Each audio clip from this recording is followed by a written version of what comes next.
Secara general Pak, mengenai tantangan sepanjang semester 1 tahun 2025 ini di dunia pertambangan, kita tahu ada harga yang cukup volatil gitu ya di semester 1 2025, harga komoditas utama batu bara.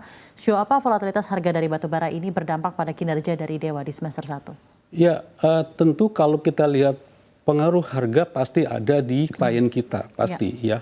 Itu di mana saja pasti terjadi. Tetapi kita bersyukur Dewa telah membukukan kinerja yang bagus di semester 1 ini. Betul. Secara volume ya, agregat volume atau kita sebut dengan total material move, kita malah meningkat 7,7% dibandingkan dengan periode yang sama tahun yang lalu. Ya, kalau kita lihat dengan kondisi sekarang, artinya kita belum terpengaruh dengan apapun. Artinya Dewa masih stay di peningkatan produksi yang cukup baik saat ini gitu. Jadi secara overall saat ini belum kita terpengaruh untuk Dewanya sendiri. Dan kita berharap terus ke depan ini akan kita maintain terus dengan seiring dengan harga batu bara makin membaik. Kita akan bukan hanya maintain tapi menambah volume berikutnya. Prospek industri seperti apa untuk jasa pertambangan di tahun ini sampai akhir tahun 2025 menurut Anda? Oke, kalau untuk Dewa prospek masih cukup baik karena kita punya kontrak yang sudah stay dengan KPC dan juga Rudmin yang kita harus deliver sesuai dengan kontrak yang ada.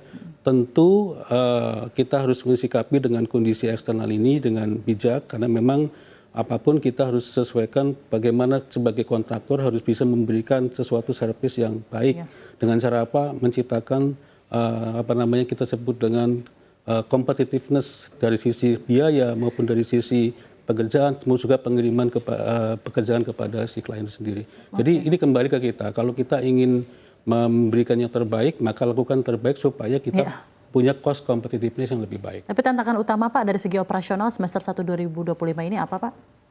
Tantangan kita datang di Q2 ya, kuartal kedua di mana Q2 ya Pak ya. Ya, karena kita akan menghadapi suatu kita namanya weather. Cuaca yang cukup ekstrim. Itu hampir hampir dua kali dari yang kita targetkan. Berarti mulai bulan apa tuh Pak? Maret April gitu ya Pak? Q2 itu di bulan Mei Juni itu yang paling besar ya. April sepertengahan sudah mulai, tapi Mei Juni sudah mulai besar sekali. Dan itu dua kali dari yang kita targetkan dan itu mempengaruhi juga di produksi kita. Tetapi ini akibat mundurnya masa kemarau. Ya, mundurnya masa kemarau datang sehingga musim hujannya bertambah. Tetapi nanti setelah Q3 dan Q4 itu biasanya itu kita akan mendapatkan lebih kecil angkanya dari angka ini. Sehingga kita masih punya ruang untuk bisa produksi di Q2 ini nanti. Gitu. Jadi memang sudah terprediksi juga tapi Pak ya. Walaupun memang lebih tinggi curahnya betul, ya Pak ya. Betul. Memang itu yang paling lebih kepada climate. Betul. Oke, baik. Tapi opportunity yang ada Pak selama semester 1 2025 yang akhirnya meng-offset tantangan ini seperti apa dan siasati dari tantangan mengenai climate ini seperti apa kemarin berjalan? Ya, kalau weather kita tidak bisa berbuat apa-apa kan itu sudah dari alam seperti itu. Tapi yang bisa kita lakukan adalah meningkatkan productivity di saat itu pada saat kita punya jam-jam kerja yang efektif. Apa tuh misalnya? Kita sudah menerapkan yang namanya good mining practice, di mana mengelola pertambangan dengan cara yang efektif dan efisien. Nah, dari mana kita mulainya? Dari penataan, bagaimana penataan tambangnya, cara menambangnya, terus bagaimana penataan infrastruktur tambangnya, dan seterusnya yang menyebabkan itu meningkatkan productivity. Productivity artinya berapa jumlah volume BCM per hour yang bisa kita hasilkan jauh lebih baik daripada sebelumnya. Jadi itulah yang kita lakukan selama ini sehingga kita bisa pertama meningkatkan volume di saat tantangan itu ada.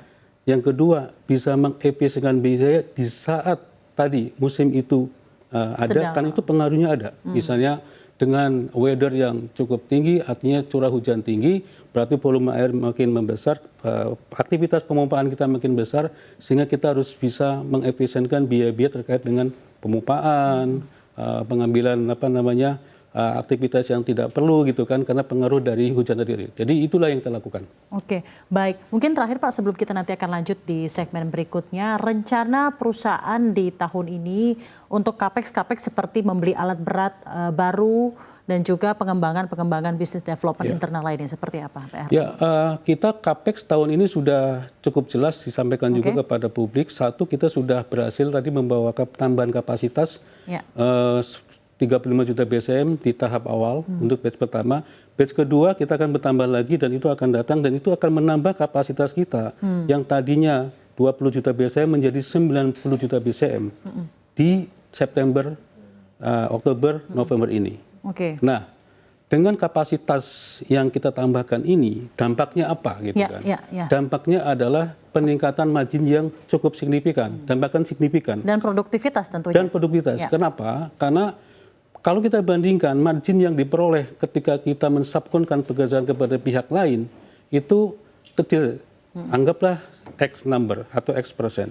Tetapi setelah kita kerjakan sendiri, EBITDA margin kita bisa 3 kali dari margin yang hanya kita peroleh dari kita subkonkan. Artinya, lonjakan yang terjadi selama Q1, Q2, itu lebih banyak dikontribusikan oleh peningkatan kapasitas alat kita. Jadi kalau kita nanti ada tambahan kapasitas baru di bulan September, Oktober, November, maka projection kita, profitabilitas kita akan meningkat kembali dibandingkan dengan pencapaian di Q1, Q2 ini. Jadi lebih optimis ya Pak lebih untuk optimis, produktivitas di lebih semester 2 ini. Baik.